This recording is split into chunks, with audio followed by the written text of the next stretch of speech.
Assalamualaikum warahmatullahi wabarakatuh. Saya Haniatul Zuraidah, nomor induk mahasiswa 20210210117 dari kelas Agroteknologi C, ingin mempresentasikan hasil kerja saya dalam mata kuliah PPKN yang berjudul Pancasila sebagai Sumber Hukum dalam Sistem Hukum Nasional. Saya mengambil topik yaitu Pancasila dalam Undang-Undang Dasar 1945 merupakan sumber dari segala sumber hukum di Indonesia. Pengertian Pancasila. Pancasila adalah pilar ideologis negara Indonesia. Nama ini terdiri dari dua kata dari bahasa Sanskerta. Panca berarti lima dan sila berarti prinsip atau asas. Pancasila merupakan rumusan dan pedoman kehidupan berbangsa dan bernegara bagi seluruh rakyat Indonesia. Isi Pancasila. 1. Ketuhanan yang Maha Esa. 2. Kemanusiaan yang adil dan beradab. 3. Persatuan Indonesia. 4.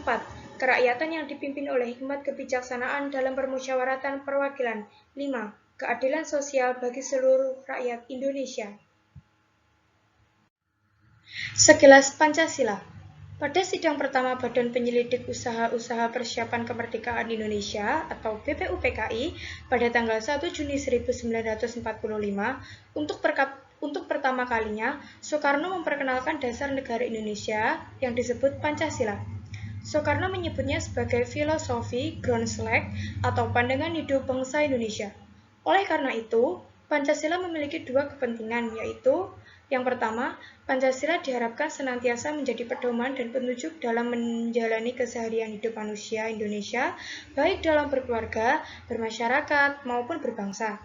Yang kedua, Pancasila diharapkan sebagai dasar negara sehingga suatu kewajiban bahwa dalam segala tatanan kenegaraan, entah itu dalam hukum, politik, ekonomi, maupun sosial masyarakat, harus berdasarkan dan bertujuan pada Pancasila.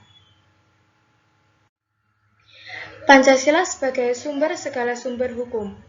Pancasila termasuk sumber hukum yang bersifat material, sedangkan yang bersifat formil seperti peraturan perundang-undangan, perjanjian antar negara, jurisprudensi, dan kebiasaan. Pancasila sebagai sumber hukum material ditentukan oleh muatan atau bobot materi yang terkandung dalam Pancasila. 3 kualitas materi Pancasila yaitu 1. Pancasila merupakan muatan filosofis. 2. Muatan Pancasila sebagai identitas hukum nasional. Yang ketiga, Pancasila tidak menentukan perintah, larangan, dan sanksi, melainkan hanya menentukan asas-asas fundamental bagi pembentukan hukum. Pancasila sebagai norma dasar berada pada puncak piramida norma. Dengan demikian, Pancasila kemudian menjadi sumber tertib hukum atau yang lebih dikenal sebagai sumber dari segala sumber hukum. 5 Pancasila sebagai sumber dari segala sumber hukum dimaksudkan sebagai sumber dari tertib hukum negara Indonesia. Fungsi Pancasila sebagai sumber segala sumber hukum. Menurut Ruslan Saleh, fungsi Pancasila sebagai sumber segala sumber hukum mengandung arti bahwa Pancasila berkedudukan sebagai 1. Ideologi hukum Indonesia. 2. Kumpulan nilai-nilai yang harus berada di belakang keseluruhan hukum Indonesia. 3. Asas-asas yang harus diikuti sebagai petunjuk dalam mengadakan pilihan hukum di Indonesia. Dan yang keempat, sebagai suatu pernyataan dari nilai kejiwaan dan keinginan bangsa Indonesia juga dalam hukumnya. Keberadaan Pancasila sebagai sumber dari segala sumber hukum. Keberadaan Pancasila sebagai sumber dari segala sumber hukum kemudian kembali dipertegas dalam Ketetapan MPR Nomor 3/MPR/2000 tentang sumber hukum dan tata urutan peraturan perundang-undangan. Pasal 1 TAP MPR itu memuat 3 ayat, yaitu 1.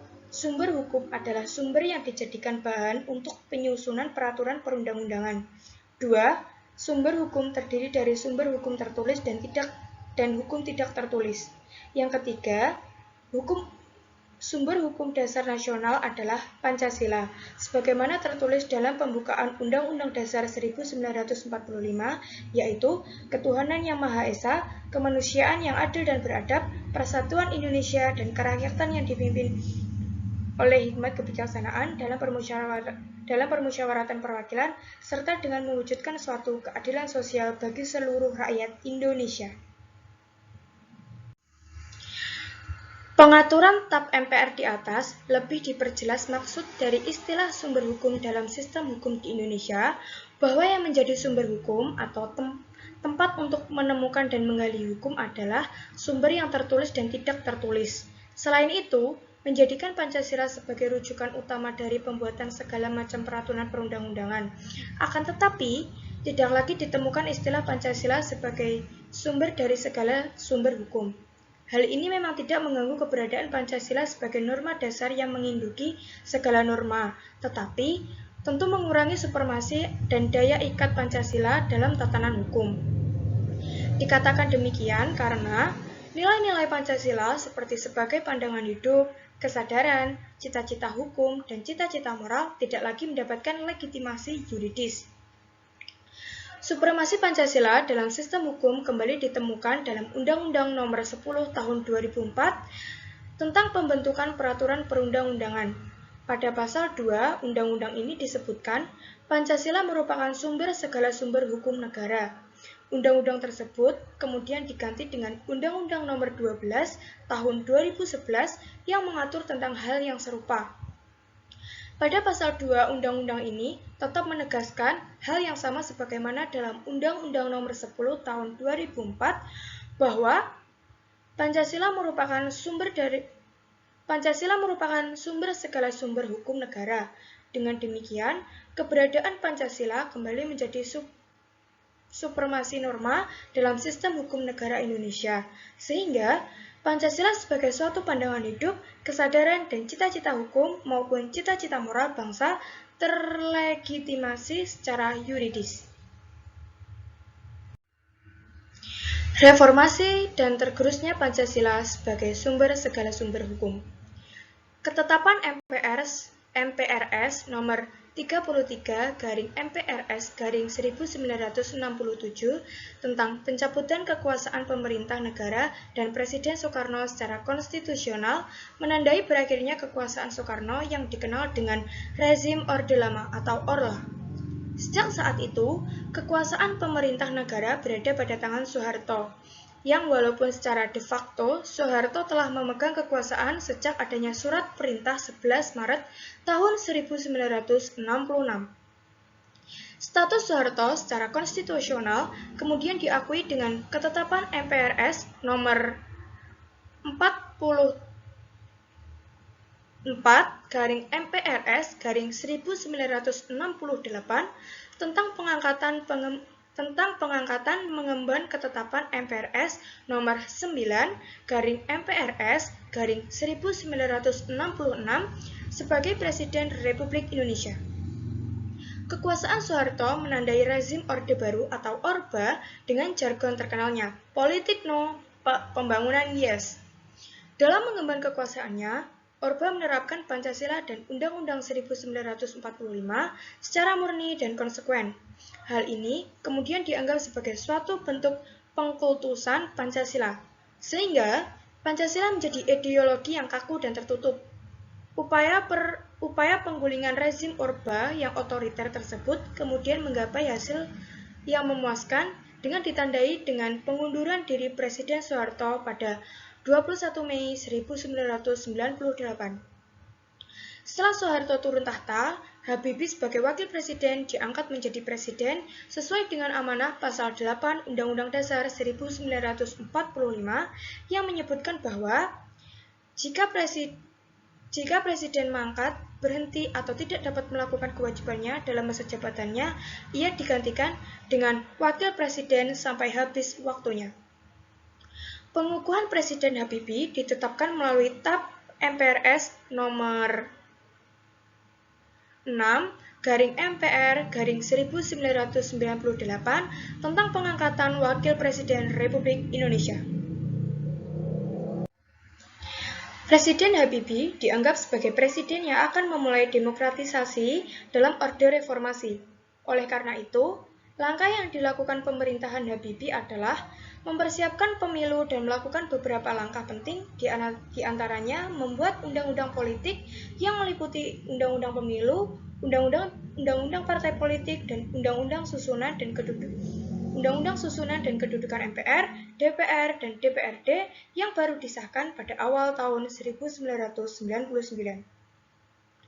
Undang-undang politik ini jauh lebih demokratis dibandingkan sebelumnya, sehingga pemilu 1999 menjadi yang demokratis yang diakui oleh dunia internasional. Salah satu kerugian dari reformasi adalah tergerusnya Pancasila sebagai sumber segala sumber hukum dalam sistem hukum nasional. Setidaknya, terdapat 3 hal yang menjadi alasan tergerusnya Pancasila sebagai sumber segala sumber hukum sejak reformasi hingga saat ini, yaitu 1. Adanya sikap resistensi terhadap Orde Baru. 2. Menguatnya pluralisme hukum. Dan yang ketiga, terdapatnya suatu kenyataan berhukum yang menjadikan Pancasila hanya sebagai simbol belaka. Menerapkan Pancasila sebagai sumber segala sumber hukum. Tergerusnya Pancasila sebagai sumber segala sumber hukum mengakibatkan Pancasila tidak lagi memiliki daya mengikat dalam sistem hukum nasional.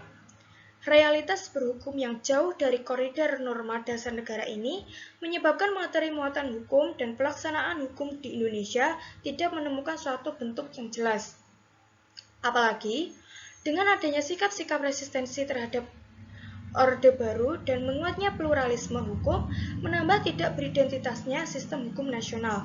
Diperlukan beberapa upaya agar Pancasila sebagai sumber segala sumber hukum tidak hanya sebatas memiliki rumah hukum, tetapi dapat ditetapkan dalam sistem hukum. Terdapat 2 upaya, yaitu 1. Menjadikan Pancasila sebagai suatu aliran hukum positif, dan yang kedua, mendudukan Pancasila sebagai puncak peraturan perundang-undangan. Tata urutan perundang-undangan. Tata urutan perundang-undangan dari atas ke bawah menjadi sebagai berikut. 1. Pancasila. 2. Undang-Undang Dasar Negara Republik Indonesia tahun 1945. 3. Ketetapan Majelis Permusyawaratan Rakyat Republik Indonesia. 4. Undang-undang atau peraturan pemerintah pengganti undang-undang. 5. Peraturan pemerintah. 6. Peraturan Presiden. 7. Peraturan daerah provinsi, dan yang ke-8, peraturan daerah kabupaten atau kota. Kesimpulan. Berdasarkan uraian di atas, dapat diperoleh suatu kesimpulan bahwa keberadaan Pancasila sebagai sumber segala sumber hukum dalam tatanan hukum nasional masih belum dapat diterapkan secara praksis. Pengaruh reformasi ternyata membuat status Pancasila dalam tatanan hukum mengalami ketergerusan. Hal ini dipengaruhi oleh 3 persoalan, yaitu 1. Adanya sikap resistensi terhadap Orba yang telah menjadikan Pancasila sebagai alat untuk melanggengkan kekuasaan dan melindungi pemerintahan otoriter. 2. Menguatnya pluralisme hukum, yaitu menerapkan beragam sistem hukum yang mengakibatkan keberadaan Pancasila menjadi semakin termarginalkan. Yang ketiga, Pancasila hanya sebagai simbolis dalam hukum sehingga menimbulkan disharmonisasi antara peraturan perundang-undangan seperti adanya undang-undang dan peraturan daerah yang bertentangan dengan Undang-Undang Dasar 1945 dan Pancasila. Maka dari itu, untuk dapat menerapkan Pancasila sebagai sumber segala sumber hukum dalam sistem hukum nasional diupayakan 2 cara, yaitu 1. Menjadikan Pancasila sebagai suatu aliran hukum agar tidak ada lagi pluralisme hukum yang terbukti saling kontradiksi satu sama lain, terutama pula agar dalam berhukum negara Indonesia memiliki suatu sistem hukum yang utuh dan imparsial yang sesuai dengan karakter dan kebutuhan perkembangan masyarakat Indonesia. Dan yang kedua, mendudukan Pancasila sebagai puncak dalam hierarki peraturan perundang-undangan agar Pancasila memiliki daya mengikat terhadap segala peraturan perundang-undangan. Dengan demikian, Pancasila tidak lagi sekedar normatif sematik sebagai sumber segala sumber hukum, tetapi benar-benar dapat diterapkan dalam sistem hukum nasional. Sekian presentasi dari saya. Apabila ada salah kata saya mohon maaf. Wassalamualaikum warahmatullahi wabarakatuh.